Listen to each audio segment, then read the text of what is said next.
اللہ سبحانہ و تعالیٰ کے پاک نام سے شروع جو بڑا مہربان اور نہایت رحم فرمانے والا ہے۔ تمام ناظرین و سامعین کو السلام علیکم۔ فراز دار سے میسم بیان دیتے ہیں، رہے گا ذکر علی ہم زبان دیتے ہیں۔ صفے بناؤ محبو دار سے میسم، نماز عشق علی کی اذان دیتے ہیں۔ علی کی جائے ولادت کی جب بھی بات چلی، کہا خدا نے ہم اپنا مکان دیتے ہیں۔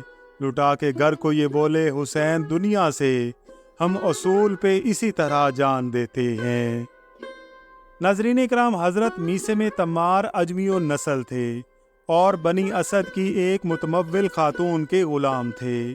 مولا علی نے انہیں اس خاتون سے خرید کر آزاد کر دیا تھا۔ اگرچہ مولا علی نے انہیں خاتون کی غلامی سے آزاد کر دیا، تاہم وہ عمر بھر مولا کائنات کے غلام بن کر رہے۔ استقامت، بہادری اور وفا ان کے اندر کوٹ کوٹ کر بھری ہوئی تھی۔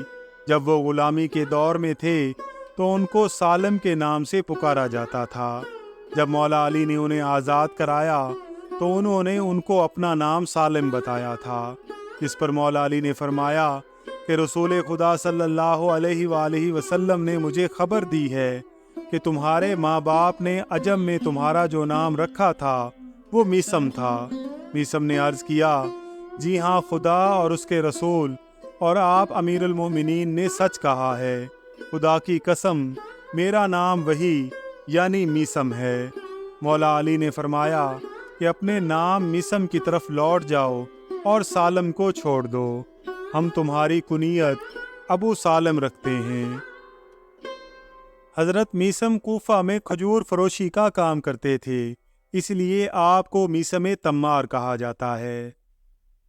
ایک دن امیر المؤمنین مولا علی علیہ السلام نے فرمایا کہ اے میثم، میرے بعد تمہیں گرفتار کر لیا جائے گا اور تختہ دار پر لے جایا جائے گا۔ دوسرے دن تمہاری ناک اور منہ سے خون نکلے گا کہ جس سے تمہاری داڑھی رنگین ہو جائے گی۔ تیسرے دن تم پر گرز مارا جائے گا جس سے اے میثم تمار تمہاری شہادت ہو جائے گی۔ انتظار کرو، اور جہاں تمہیں سولی دی جائے گی وہ جگہ عمر بن حریث کے گھر کے دروازے کے ساتھ ہے۔ میں تمہیں کھجور کا وہ درخت دکھاؤں گا جس پر تمہیں پھانسی دی جائے گی۔ 2 دن کے بعد مولا علی نے میثم تمار کو وہ درخت دکھایا۔ میثم اس درخت کے پاس جا کر نماز ادا کرتے تھے اور کہتے تھے کہ اے کھجور کے درخت، تو کتنا خوش نصیب ہے کہ میں تمہارے لیے پیدا کیا گیا ہوں اور تم میرے لیے پیدا کیے گئے ہو۔ جناب میثم کو 3 اماموں کا دور ملا۔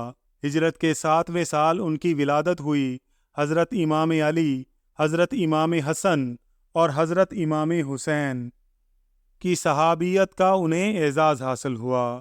جناب میثم تمار ان جری اور باوفا اصحاب مولا کائنات میں شامل ہیں کہ جنہوں نے قسم کھا رکھی تھی کہ امام علی سے وفا کریں گے اور اپنی جان کی پرواہ بھی نہیں کریں گے۔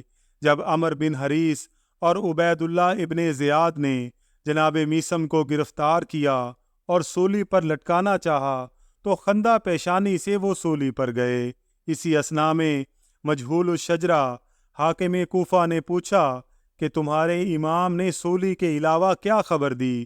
تو فرمانے لگے کہ میرے سچے امام نے فرمایا تھا کہ تمہارے ہاتھ پاؤں کاٹے جائیں گے، آنکھیں نکالی جائیں گی اور زبان بھی کاٹی جائے گی۔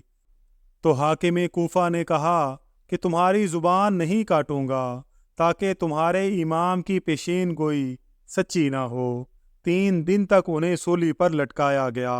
اعضاء کی محرومی کے باوجود تختہ دار پر مولا علی کے فضائل پڑھتے رہے، جس پر سارا کوفہ مقلب ہونے لگا۔